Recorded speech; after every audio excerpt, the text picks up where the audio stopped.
السلام عليكم ورحمة الله وبركاته. إن الحمد لله والصلاة والسلام على رسول الله.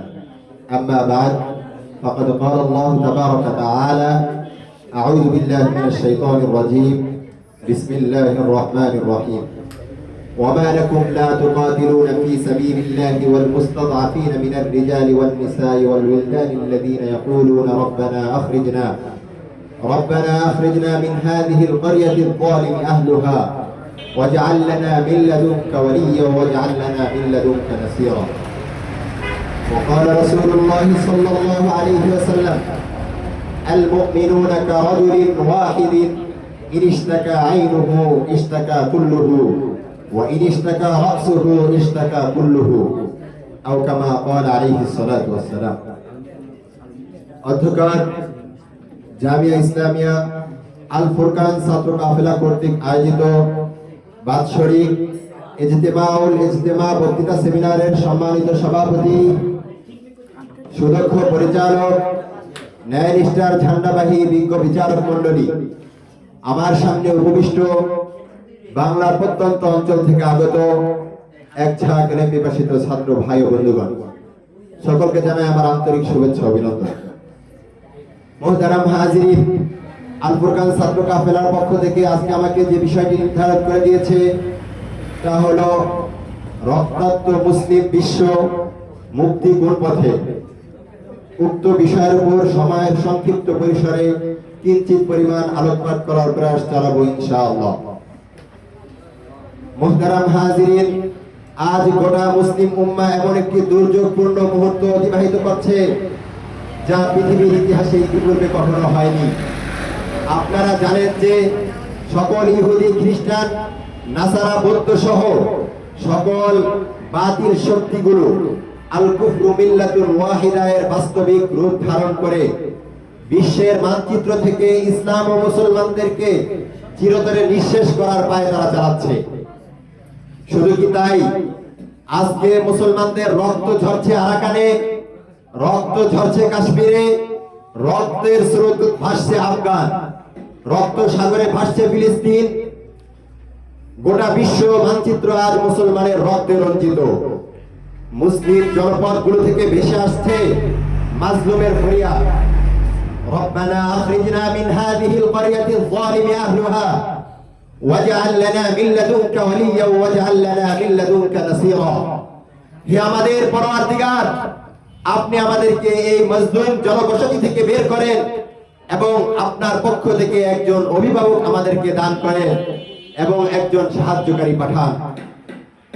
আজকে গোটা বিশ্ব মুসলমান নির্যাতিত, নিষ্পেষিত, নিপীড়িত হওয়া সত্ত্বেও আজকে মুসলমান নিজেদের ইতিহাস, নিজেদের ঐতিহ্যকে ভুলে গিয়ে ভোগ বিলাসে লিপ্ত।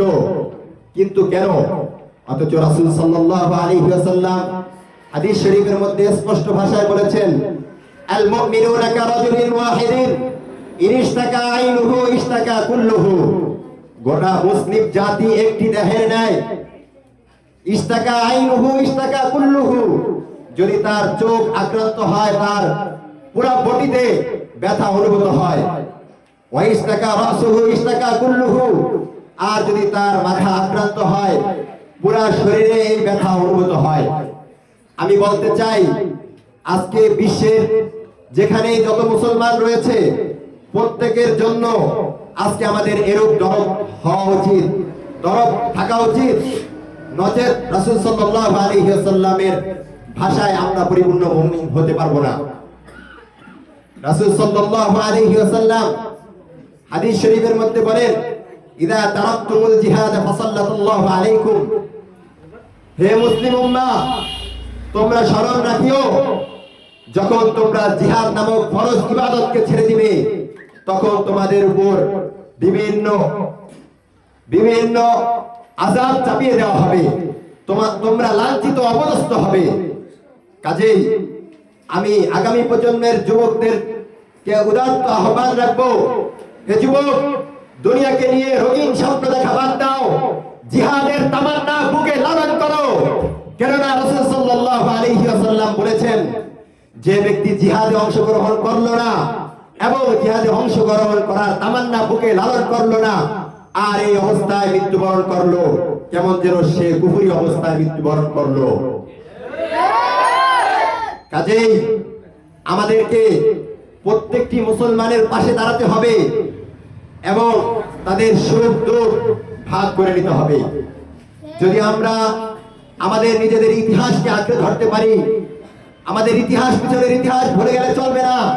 মুসলমান তো সেই জাতি, মুসলমান তো বদরের জাতি, মুসলমানদের ইতিহাস রক্ত দেওয়ার ইতিহাস, মুসলমানদের ইতিহাস বিজয়ের ইতিহাস।